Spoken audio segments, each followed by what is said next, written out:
Fala aí, galerinha, como é que vocês estão? Tudo bem? Por aqui tudo bem. Estou tentando gravar essas videoaulas aí para vocês, né?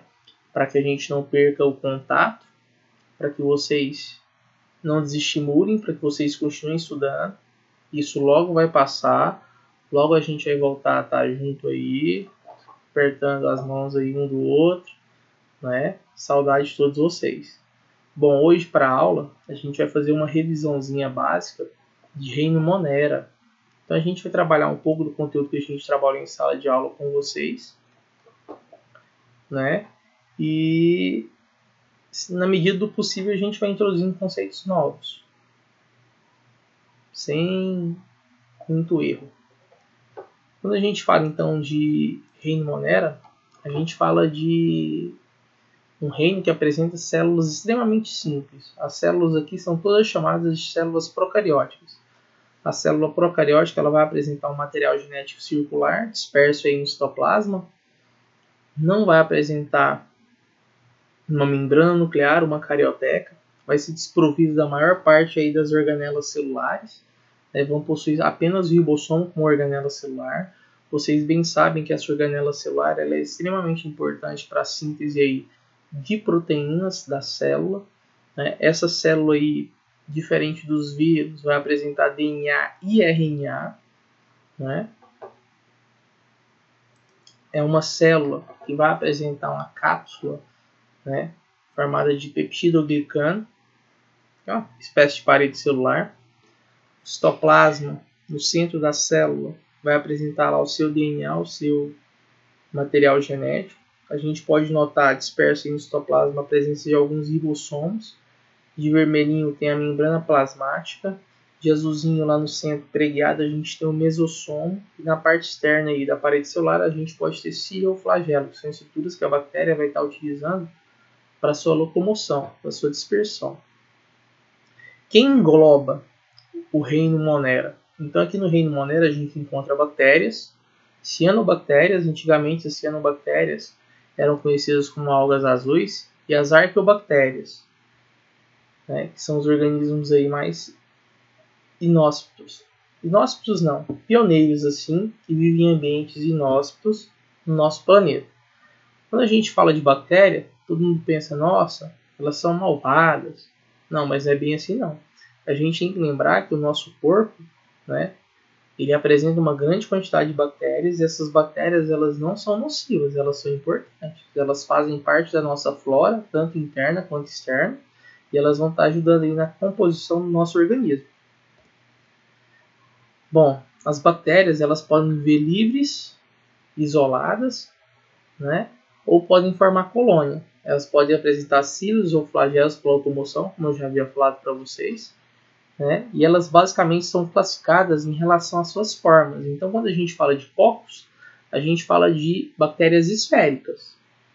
Então, a gente está vendo aí no slide que ela pode formar uma colônia com 2, com 8, com 4 ou com mais bactérias. E essas colônias vão receber nomes o quê? Diferentes. Então, tem o pneumococcus, o meningococcus, o estafilococcus e o streptococcus.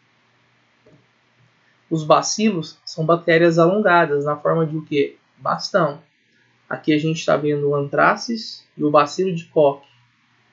O anthracis, ele é que produz o anthrax, e o de Koch é o que vai causar tuberculose. Aqui a gente vê o espirilo. Aqui a gente nota que as bactérias elas são alongadas e espiraladas. Essa bactéria aí é a Treponema pallidum, é a bactéria que causa a sífilis. Lembrando que a sífilis é uma DST, tá? Vamos prevenir aí. Vibriões. Vibriões são bactérias também com formato de bastão, só que esse bastão ele vai ser recurvado. Ele vai ter um formato aí de uma vírgula. Então a gente tem Helicobacter pylori, que hoje está associada à úlcera no nosso estômago. E a gente tem a Vibrio cholerae, que vai causar cólera. Lembrando que não são todas as bactérias que vão causar doenças. Tá? Algumas bactérias são importantes. Aqui a gente tem alguns exemplos de colônias. Então a gente tem os cocos, os diplococos, os streptococcus, os staphylococcus. Então a gente vai ter diplobacilo, Streptobacilo, Staphylococcus, tudo vai depender da colônia. A colônia ela vai estar associada à forma de quem? Da bactéria. Tá? Em relação à nutrição, as bactérias podem ser autótrofas ou heterótrofas. As autótrofas vão sintetizar, vão produzir o seu próprio quê? Alimento. Quer dizer que através de fotossíntese elas vão converter energia luminosa em energia o quê? Química. Só que a reação é um pouquinho diferente. Bom, como vocês estão vendo aí, as bactérias para realizarem, né, fotossíntese, elas têm que ter a bacterioclorofila. E ao invés da água entrar na reação, o que está entrando aí é o gás sulfídrico. E no final, ao invés de a gente liberar o oxigênio, como a gente está acostumado na fotossíntese, a gente está liberando o quê? Enxofre. Mas durante esse processo, olha o que a bactéria consegue produzir. Consegue produzir carboidrato. E esse carboidrato é importante para ela. A bactéria ela também pode realizar quimiossíntese. O que ela vai fazer? Ela vai oxidar composto simples, né? Mas para fazer isso ela vai precisar de quem? Ela vai precisar de oxigênio. Então nesse exemplo que a gente está vendo aqui, ó, a gente tem a amônia, né, reagindo com oxigênio em ambiente ausente de luz, formando o nitrito, que é um composto inorgânico oxidado, com liberação de hidrogênio e água. Mais o que? Energia para a bactéria. Então a bactéria vai usar isso aí para produzir a sua própria energia em locais, né, desprovidos de luz, ou com pouca o que? Luz.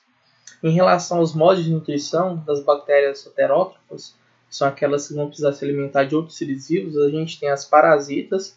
As parasitas vão se alimentar de restos ou tecidos corporais de outros seres vivos, como a gente viu, né? E as decompositoras, que vão pegar a matéria orgânica morta, vão decompor e vão transformar de novo em matéria inorgânica, para estarem sendo utilizados por outros seres vivos.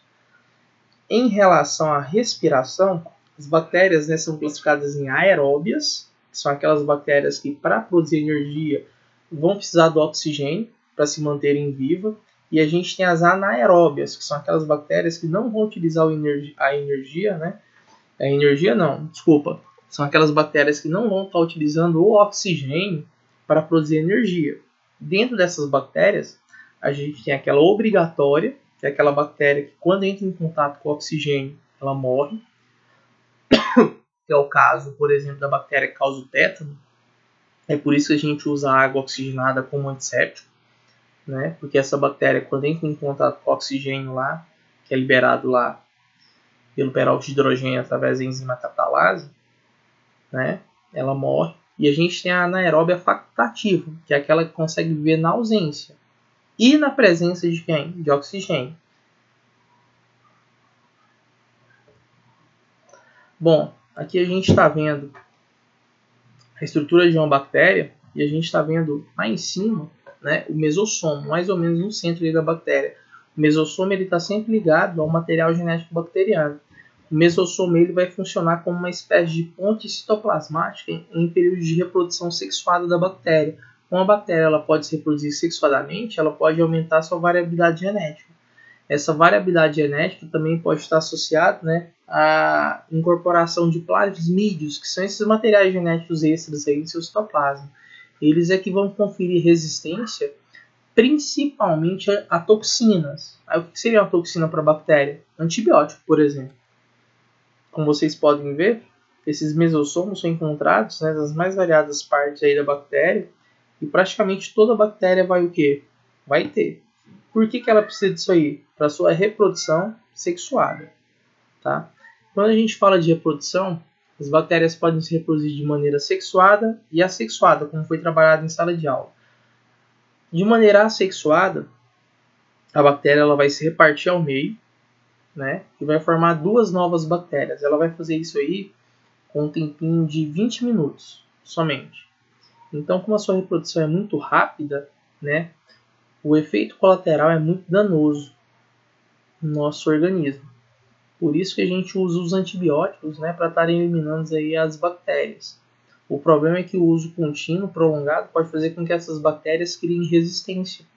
E essa resistência vai induzir a produção de antibióticos cada vez mais forte, né, Por isso então que o seu uso hoje é controlado. Ele simplesmente não pode ser, como era na década de 80 e comecinho na década de 90, solto. Bom, a reprodução sexuada ela pode dar de 3 maneiras diferentes. Através da conjugação, que é quando a bactéria vai usar o mesossomo lá, né, na membrana plasmática, para trocar material genético através de uma ponte citoplasmática. Essa ponte citoplasmática pode ser um pelo, um cílio, né, aí na parede celular da bactéria. A gente pode também trocar material genético através da transdução, que é quando a gente tem a ação lá do ciclo lisogênico viral, né? O DNA então externo vai aparecer na bactéria graças à presença de um vírus bacteriófago, e esse vírus bacteriófago, quando injeta o genoma viral, esse genoma viral vai ficar grudado, vai ficar colado aí no genoma bacteriano, vai se transformar em um fagossomo, como a gente pode ver no esquema, e toda vez que a bactéria se reproduzir, ele vai se reproduzir junto. E aí, uma hora, ele vai se soltar desse material genético, como a gente falou na aula sobre vírus, né? E quando ele se solta, ele vai passar pelo ciclo lítico, ele vai induzir a formação de partículas virais, e essas partículas virais vão se encapsular e vão romper a membrana plasmática da bactéria, fazendo com que a bactéria morra. E uma outra forma de reprodução sexuada é o que a gente chama de transformação, que é quando a bactéria ela vai incorporar material genético extra do meio. E esse material genético extra do meio vai forçar a alteração do seu próprio material genético, né? Então, quando a gente fala de reprodução, basicamente, existem 2 tipos. Um que leva à formação de células iguais, e o outro que leva à formação de células com material genético diferente, alterado. Qual que é mais vantajoso para qualquer ser vivo? A sexuada, porque a sexuada induz aumento de variabilidade genética. A variabilidade genética hoje vai estar sempre associada a aumento de o quê? Resistência. E aumentar a resistência é importante? É. Por quê? Seleção natural. Quer dizer que o indivíduo ele vai estar mais adaptado às novas condições. Se isso acontece, melhor é para quem tem esse material genético alterado, né? O que a gente não pode ter no momento, né, aquela imaginação de que todo tipo de alteração de material genético é benéfico. A gente sabe que não é. Isso só acontece quando traz vantagens para a espécie. Se não trazer vantagens para a espécie, não é benéfico, como a gente já havia falado em sala de aula. A gente tem que lembrar que o câncer é uma alteração do seu próprio material genético. Uma alteração que não é benéfica, que faz a sua célula não trabalhar de maneira normal, né? Mas para a bactéria, isso aí está ligado ao aumento de resistência. Por isso que para ela é importante. Uma outra forma de reprodução bacteriana é a esporulação. Aqui as bactérias, no caso, elas têm a capacidade de se transformar em esporos. Seria como se fosse uma célula microscópica, né? E ela pode permanecer assim por vários anos. Enquanto o meio não está favorável, ela está com a conformação de um esporo. Quando o meio se tornar favorável, ela volta a ativar o seu material genético, né? E esse material genético ativado vai induzir o quê?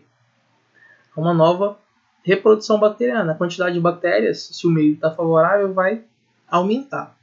A gente chegou numa parte aqui nos slides, que a gente já havia feito, né, que está relacionada a doenças.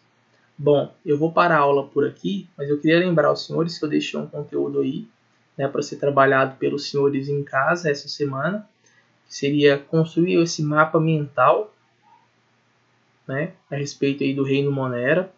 Eu quero que vocês façam um quadro resumo aí das principais doenças que a gente trabalhou em sala de aula, tá? Não deixem de fazer as atividades propostas. Eu já estou começando a ver, né, os resultados de alguns alunos aí. Estou achando extremamente benéfico, né? Algumas ponderações estão sendo bem relevantes, né? E toda dúvida tem que ser sanada, tem que ser tirada por aqui, né? ou para uma sala de aula virtual. Eu já estou pensando em montar aí para vocês do terceiro ano. A gente vai trabalhar mais essa ideia e, se Deus quiser, e Ele vai querer, a gente vai conseguir montar isso aí, para a gente ter as nossas aulas. Ok? Abraço!